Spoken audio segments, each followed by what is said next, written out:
بسم اللہ الرحمن الرحیم۔ السلام علیکم دوستو، دنیا بھر کی خبروں میں آج آپ سنیں گے، لیکن اس سے پہلے اگر ہو سکے تو لائک اور سبسکرائب کا بٹن ضرور دبا لیں، شکریہ۔ سعودی عرب اور اسرائیل کا جدید اور تیز ترین ریلوے منصوبہ۔ پاکستان میں 26 انٹیلیجنس ادارے ہیں، وہ کہاں غائب ہیں؟ مولوی فضل الرحمان۔ جنگ کا دائرہ روس کے فوجی مراکز تک پہنچ جائے گا، یوکرینی صدر۔ نون لیگ الیکشن جیتی تو وزیر اعظم نواز شریف ہی ہوں گے، شہباز شریف۔ اگر ایران نے حملہ کیا تو پھر اسرائیل کسی صورت باقی نہیں بچے گا، اسرائیلی سیکیورٹی چیف۔ مودی برگر اور پیزا کھانے کے لیے پوری دنیا کا سفر کر رہے ہیں، لالو پرساد یادیو۔ روس نیٹو کو ناکوں چنے چبانے کے لیے تیار ہے، صدر پیوٹن۔ مغرب کا یوکرین امن فارمولے پر سعودیہ اجلاس کی میزبانی کرے گا۔ ایران کے قدیم ہوادار مینار جو اب بھی مؤثر ہیں۔ تو آئیے چلتے ہیں تفصیل کی جانب۔ اسرائیلی وزیر اعظم نیتن یاہو نے کریات شمونا سے ایلات تک ریلوے منصوبے کا آغاز کرتے ہوئے دعویٰ کیا ہے کہ مستقبل میں یہ منصوبہ وسیع ہو کر ہمیں سعودی عرب سے جوڑ دے گا۔ نیتن یاہو نے یہ دعویٰ 201 اسرائیل منصوبے کا آغاز کرتے ہوئے کیا۔ یہ ریلوے منصوبہ ملک کے شمال شہر کریات شمونا کو جنوبی شہر ایلات کو تیز رفتار ٹرین کے ذریعے جوڑ رہا ہے۔ نیتن یاہو نے کہا کہ 100 بلین شیکل کے اس ریلوے منصوبے سے ملک کے شمال اور جنوب ایک ہو جائیں گے، اسی لیے اس منصوبے کو ون اسرائیل منصوبے کا نام دیا گیا ہے۔ نیتن یاہو نے دعویٰ کیا کہ ریلوے کا یہ منصوبہ توسیع کے بعد اسرائیل کو سعودی عرب سے ملا دے گا اور مستقبل میں ہم اس ریلوے منصوبے کے ذریعے بحیرہ روم کے اندر داخل ہو جائیں گے۔ نیتن یاہو نے سعودی عرب تک ریلوے منصوبے سے متعلق مزید تفصیلات نہیں بتائیں، لیکن اسرائیلی میڈیا نے دعویٰ کیا ہے کہ اسرائیل سے تعلقات کی بحالی کے لیے امریکہ سعودی عرب سے مذاکرات کر رہا ہے، جس میں اس ریلوے منصوبے سے متعلق بھی بات چیت ہو رہی ہے۔ مولوی فضل الرحمان نے کہا ہے کہ باجوڑ حملہ انٹیلیجنس کی ناکامی ہے، پوری قوم ریاستی اداروں کی طرف دیکھ رہی ہے۔ پاکستان میں 26 انٹیلیجنس ادارے ہیں، وہ کہاں غائب ہیں؟ مولوی کا مزید کہنا تھا کہ کیا مجھے اعتماد دلا سکتے ہیں کہ ریاست میری جان کی حفاظت کر سکتی ہے یا نہیں؟ ریاست کیا صرف ٹیکس وصول کرے گی اور جان اور مال کی حفاظت نہیں کرے گی؟ ایسے واقعات کے ذریعے میرا عوام سے رابطہ توڑنے کی کوشش کی جا رہی ہے۔ اس نوعیت کے اقدامات سے نہ تو پہلے ان کی پارٹی کا راستہ روکا جا سکا ہے اور نہ ہی یہ آج ممکن ہوگا۔ پختون قیادت بیٹھے اور اس خطے کے بارے میں سوچے کہ حال میں خیبر ایجنسی میں 2 واقعات ہوئے ہیں جس میں کافی خون بہا ہے۔ یوکرین کے صدر نے کہا ہے کہ جنگ اب روس کے فوجی مراکز تک پہنچ رہی ہے۔ جنگ بتدریج روس کی سرزمین، اس کے علامتی مراکز اور اس کے فوجی اڈوں تک پہنچ جائے گی، اور یہ ایک ناگزیر فطری اور مکمل عادلانہ عمل ہے۔ انہوں نے اپنے ملک کی جانب سے جنگ کی آگ بھڑکانے کا جواز پیش کرتے ہوئے دعویٰ کیا کہ یوکرین مضبوط اور طاقتور ہوتا جا رہا ہے۔ اقوام متحدہ نے روس پر یوکرین کے تازہ ڈرون حملے کے بعد یوکرین جنگ میں وسعت اور اس کے نتائج کی بابت خبردار کرتے ہوئے کہا کہ اقوام متحدہ غیر فوجی تنصیبات پر ڈرون حملوں کا مخالف ہے۔ وزیر اعظم شہباز شریف نے کہا ہے کہ نون لیگ الیکشن جیتی تو وزارت عظمیٰ کے امیدوار نواز شریف ہوں گے۔ موجودہ حکومت کی کاوشوں سے پاکستان ڈیفالٹ کے خطرے سے بچنے میں کامیاب ہوا۔ حکومت نے برادر اور دوست ممالک میں اجتماعی کاوشوں سے پاکستان کے وقار کو بحال کیا۔ ملکی ضروریات کے پیش نظر روس سے سستا تیل حاصل کیا۔ آئین اور قانون کے مطابق انتخابات منعقد کرانے کے اختیارات صرف اور صرف الیکشن کمیشن کے پاس ہیں۔ اگر مسلم لیگ نون الیکشن جیتتی ہے تو وزارت عظمیٰ کے امیدوار نواز شریف ہوں گے۔ شہباز شریف نے گزشتہ حکومت پر کڑی تنقید کرتے ہوئے کہا کہ کورونا کے بعد قدرتی گیس کی قیمت $3 فی یونٹ تھی، لیکن عمران نیازی نے گیس نہیں خریدی۔ گزشتہ 10 سال میں سب سے زیادہ گندم کی پیداوار ہوئی، کپاس کی پیداوار بھی ریکارڈ ہونے والی ہے۔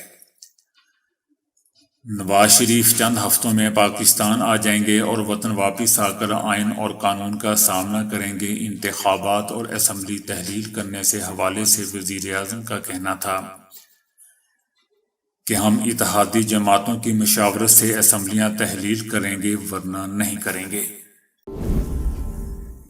اسرائیل کی اندرونی سلامتی کونسل کے سابق سربراہ نے اعلان کیا ہے کہ اگر ایران اور اس کے اتحادی اسرائیل پر حملہ کرتے ہیں تو پھر اسرائیل کسی صورت باقی نہیں بچے گا۔ لبنان اور اسرائیل کی سرحد پر پیدا کی گئی حالیہ کشیدگی کا مطلب ہرگز یہ نہیں ہے کہ دونوں فریق تنازع کے دہانے پر ہیں، تاہم ایران اور اس کے اتحادی امید رکھتے ہیں کہ آئندہ چند سالوں میں وہ اسرائیل کا مکمل خاتمہ کر دیں گے۔ صورتحال انتہائی سنجیدہ ہے، تاہم اس کا مطلب یہ بھی نہیں کہ ہم فوری طور پر ایک فوجی تنازع کے دہانے پر آن کھڑے ہوئے ہیں۔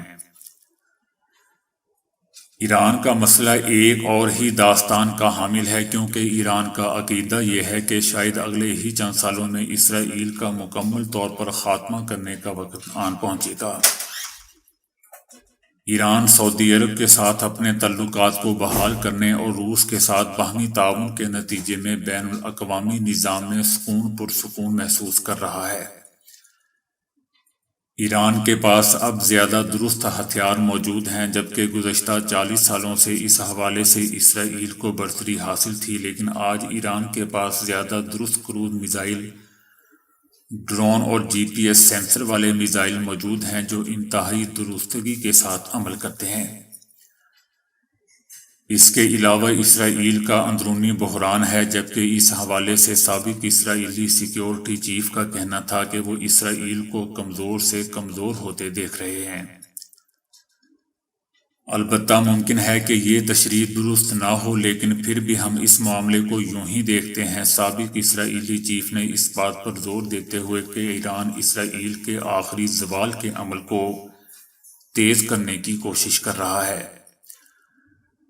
اگر ایران غزہ میں حماس، شام اور عراق اور یمن میں شیعہ ملیشیا اور مغربی کنارے میں فلسطینی مزاحمتی محاذ کے ذریعے اسرائیل کے خلاف بیک وقت حملہ کر سکیں تو یہ ایک ایسی کہانی میں بدل جائے گا کہ جس سے اسرائیل کسی بھی صورت اپنی جان بچا نہیں پائے گا، جبکہ ایران اور اس پر پراکسی فورسز کو اس مقصد کی تکمیل کے لیے کسی قسم کا کوئی فوجی تنازع پیدا کرنے کی بھی کوئی ضرورت نہیں ہوگی۔ لیکن فی الحال ایران مکمل جنگ میں دلچسپی نہیں رکھتا، کیونکہ ایران یہ بھی جانتا ہے کہ یہ جنگ لبنان کی مکمل تباہی کا باعث بن سکتی ہے اور اسرائیل کو بھی اس میں کوئی دلچسپی نہیں ہوگی۔ لالو پرساد نے کہا ہے کہ بی جے پی ملک کے جمہوری ڈھانچے اور آئین کے لیے سنگین خطرہ ہے۔ لالو پرساد یادیو نے اپوزیشن جماعتوں کے قائدین سے اختلافات کو ایک طرف رکھتے ہوئے اگلے سال ہونے والے پارلیمنٹ انتخابات میں بھارتیہ جنتا پارٹی کو اقتدار سے بے دخل کرنے کی حکمت عملی پر توجہ مرکوز کرنے کی اپیل کی ہے۔ 2014 کے پارلیمنٹ انتخابات میں بی جے پی کو اقتدار سے ہٹانے کے لیے باہمی اختلافات کو دور کرنے اور حکمت عملی کو حتمی شکل دینے پر توجہ دینے کی ضرورت ہے۔ ہم نے پہلے ہی پٹنہ اور بنگلور میں میٹنگیں کی ہیں اور ممبئی میں دوبارہ بیٹھ کر بی جے پی کو اقتدار سے ہٹانے کی حکمت عملی اپنائیں گے۔ انہوں نے دعویٰ کیا کہ اس بار اپوزیشن جماعتوں کا اتحاد 400 سیٹیں حاصل کرے گا۔ لالو پرساد یادیو نے کہا کہ بی جے پی ملک کے جمہوری ڈھانچے اور آئین کے لیے سنگین خطرہ ہے۔ بی جے پی ملک کے تمام آئینی اداروں کو تباہ کرنے کے لیے پرعزم ہے، لیکن اس ملک کے عوام انہیں کسی بھی قیمت پر ایسا کرنے کی اجازت نہیں دیں گے۔ انہوں نے اپنے انداز میں کہا کہ بھارتی وزیر اعظم نریندر مودی اگلے پارلیمنٹ انتخابات میں اقتدار سے باہر ہونے کے بعد برگر اور پیزا کھانے کے لیے صحیح جگہ کا انتخاب کرنے کے لیے پوری دنیا کا سفر کر رہے ہیں۔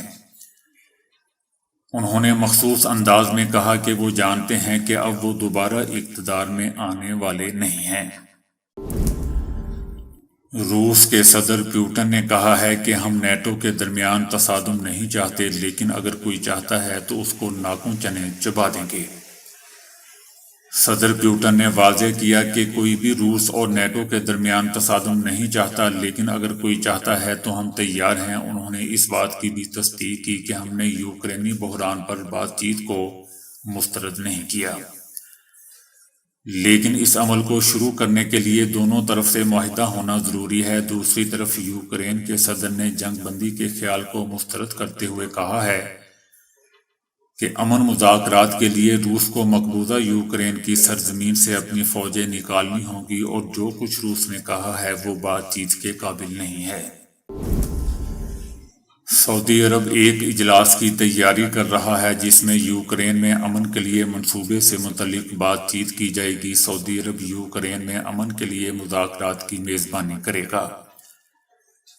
سعودی عرب میں ہونے والے اس اجلاس میں کئی ممالک کے حکام شریک ہوں گے۔ اجلاس کی تاریخ اور شہر کے بارے میں کوئی تفصیلات جاری نہیں کی گئی ہیں۔ اس سے پہلے امریکی اخبار وال سٹریٹ جرنل نے یوکرین کے معاملے پر سفارتکاروں کے اجلاس کے حوالے سے رپورٹ جاری کی تھی، جس میں کہا گیا تھا کہ یوکرین میں امن کے لیے بات چیت 5 اور 6 اگست کو جدہ میں ہوگی،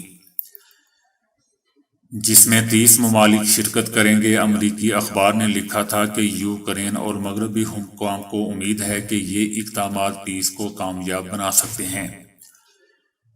اس کے علاوہ یوکرین نے امن فارمولے کے لیے 10 نکات بھی پیش کیے تھے، جس میں یوکرین کی زمینی خود مختاری کی بحالی، روسی فوجیوں کی دستبرداری اور تمام قیدیوں کی رہائی بھی شامل تھی۔ ریگستانی گرمی کو دور کرنے اور گھروں کو ہوادار بنانے کے لیے سینکڑوں سال پہلے ایران میں ہوادار والے مینار تعمیر کیے گئے تھے، جو آج بھی شدید گرمی میں ٹھنڈے رہتے ہیں۔ انہیں تعمیراتی انجینئرنگ کا شاہکار قرار دیا گیا ہے، اور اقوام متحدہ نے ان تعمیرات کو عالمی ورثے میں شامل کیا ہے۔ ایران انتہائی گرم خطہ ہے، جہاں کے گھروں پر ٹاور نما تعمیرات بنائی جاتی ہیں۔ ان کے اطراف درز اور کھلے شگاف بنائے جاتے ہیں تاکہ ہوا اندر داخل ہو کر گھر کے اندر جا پہنچے، اور یوں اب بھی یہ گھر اور تعمیرات گرم موسم میں قدرے سرد رہتی ہیں۔ قدرتی ایئر کنڈیشنر کسی بجلی کے بغیر کام کرتے ہیں، جو لگ بھگ 600 سال پرانے ہیں۔ کچھ تعمیرات قدیم ایرانی ریاست میں بنائی گئیں جو 2500 سال قدیم ہے۔ یہاں سرد ہوا کو کھینچنے اور گرم ہوا کو نکال باہر کرنے والے قدرتی گھر بنائے گئے ہیں۔ یہاں دولت آباد نامی ایک باغ میں سب سے طویل ہوائی ٹاور ہے، جس کی بلندی 100 فٹ ہے، جو شاندار ڈیزائننگ اور تعمیرات کا ایک منہ بولتا ثبوت بھی ہے۔ اسے دیکھنے کے لیے لوگ دور دراز سے آتے ہیں۔ اسپین کی ایک یونیورسٹی میں ہونے والی تحقیق نے ویڈیو گیمز کو بچوں کی ذہنی نشو و نما کے لیے مفید قرار دے دیا۔ ان کا کہنا ہے کہ اس سے یادداشت بہتر ہوتی ہے۔ اسپینش اوپن یونیورسٹی آف کیتالونیا میں ہونے والی تحقیق میں دعویٰ کیا گیا ہے کہ ویڈیو گیمز کھیلنے کی عادت آنے والے برسوں میں بچوں کی یادداشت کو بہتر بنانے میں مدد دیتی ہیں۔ اس تحقیق کے لیے 18 سے 40 سال کی عمر کے 27 افراد کو شامل کیا گیا تھا، جن میں سے کچھ ویڈیو گیمز کھیلتے رہے تھے جبکہ دیگر اس سے دور رہے تھے۔ اس دوران تمام افراد کی ذہنی صلاحیتوں کو جانچا گیا۔ ماہرین کا کہنا تھا کہ بچپن سے قبل جو افراد ویڈیو گیمز کے شوقین تھے، چاہے وہ کم وقت کے لیے ہی کھیلتے ہوں، وہ ورکنگ میموری کے ٹیسٹوں میں زیادہ بہتر کارکردگی کا مظاہرہ کرتے ہیں، جبکہ ان کے مقابلے میں جو افراد گیم سے دور رہے ان کی ورکنگ میموری کمزور ریکارڈ ہوئی۔ گیم سے دور رہنے والے افراد کی معلومات کو ذہن نشین رکھنے کی صلاحیت کم ہوتی ہے۔ در حقیقت وہ گیمز کھیلنے والوں کے مقابلے میں کچھ سست تھے۔ دوستو، اس تحقیق میں شامل لوگوں کے دماغ کا جائزہ 1 ماہ تک مسلسل لیا جاتا رہا، جس کے بعد نتائج عکس کیے گئے تھے۔ گرمی کی لہروں، گلوبل وارمنگ، جنگل میں لگی آگ، طوفان، خشک سالی اور طوفان کی بڑھتی ہوئی تعداد کے تناظر میں اقوام متحدہ کے موسم کے حوالے سے ادارے نے خبردار کیا ہے کہ جن لوگوں کو بین الاقوامی سطح پر انسانی مدد کی ضرورت ہے ان کی تعداد 2018 میں 10 کروڑ 80 لاکھ کے مقابلے میں 2030 تک 50% اضافہ ہو سکتا ہے۔ عالمی محکمہ موسمیات کی ایجنسی کا کہنا ہے کہ ہر سال موسم کی وجہ سے زیادہ آفات آ رہی ہیں۔ 11,000 سے زیادہ آفات موسم، آب و ہوا اور سونامی سے منسوب ہیں، جو پچھلے 50 سالوں میں پانی سے متعلق ہیں، جس کی وجہ سے 20 لاکھ اموات ہوئی ہیں اور اس کے نتیجے میں 36 خرب ڈالر کے معاشی اخراجات ہوئے ہیں۔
تو دوستو، ابھی کے لیے اتنا ہی۔